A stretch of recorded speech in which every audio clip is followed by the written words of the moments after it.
Hey guys, Friday afternoon. இன்றைக்கி மார்னிங்கே போய் வெஜிடபிள்ஸ்லாம் வாங்கிட்டு வந்திருந்தேன். எனக்கு மோஸ்ட் ஃபேவரட்டான வெஜ் பிரியாணி பண்ண போகிறோம் இன்றைக்கி. அதை அப்படியே எடுத்து வச்சுட்டு அதுக்கு தேவையான வெஜிடபிள்ஸ்லாம் கட் பண்ண ஸ்டார்ட் பண்ணிட்டேன். ஃபர்ஸ்ட் ஆனியன், நெக்ஸ்ட்டு டொமேட்டோ, அப்புறம் சில்லி, அப்புறம் ஜிஞ்சர் கார்லிக் பேஸ்ட்டு, கொஞ்சம் கொத்தமல்லி, கொஞ்சம் புதினா. இது கூட நான் ஆட் பண்ண போகிற வெஜிடபிள்ஸ் என்னென்னா ஃபர்ஸ்ட் கேரட்டு, கொஞ்சம் பீன்ஸு, அப்புறம் பொட்டேட்டோ. இது மூணுமே கட் பண்ணி எடுத்துக்கலாம். இது கூடவே நான் சைடிஷாக வெங்காயம் பச்சடியும் புதினா துவையலும் செய்யலாம்னு சொல்லிட்டு ரெடி பண்ணி வச்சுருக்கேன். அது அப்படியே இருக்கட்டும். இப்போது வெஜ் பிரியாணி செய்ய ஸ்டார்ட் பண்ணிடலாம். ஃபர்ஸ்ட்டு குக்கரில் தேவையான அளவுக்கு ஆயில் ஊற்றிட்டு 3 பட்டை, 3 ஏலக்காய், 3 லவங்கம் போட்டுக்கலாம். அப்புறம் ஆனியன், கட் பண்ணி வச்ச ஆனியனை போட்டுக்கலாம். அது நல்லா வதங்கினதும் ஜிஞ்சர் கார்லிக் பேஸ்ட் போட்டுக்கலாம். அது எடிட்டிங்கில் மிஸ் ஆகிடுச்சு.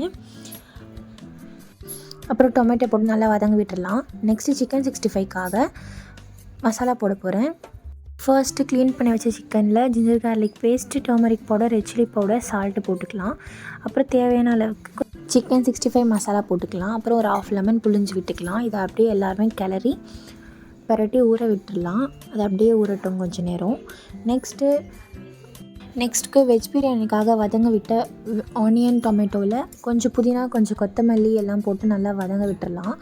கூடவே கொஞ்சம் turmeric powder, red chilli powder, தேவையான அளவுக்கு சால்ட்டு போட்டு நல்லா பரட்டிட்டு அப்புறம் நம்ம கட் பண்ணி வச்ச வெஜிடபிள்ஸ்லாம் போட்டு நல்லா கிளறி விட்டுடலாம். அப்புறம் 1 டம்ளர் அரிசிக்கு 2 டம்ளர் தண்ணி ஊற்றி குக்கரில் ஒரு விசில் போட்டு எடுத்துக்கலாம். அது அப்படியே இருக்கட்டும்.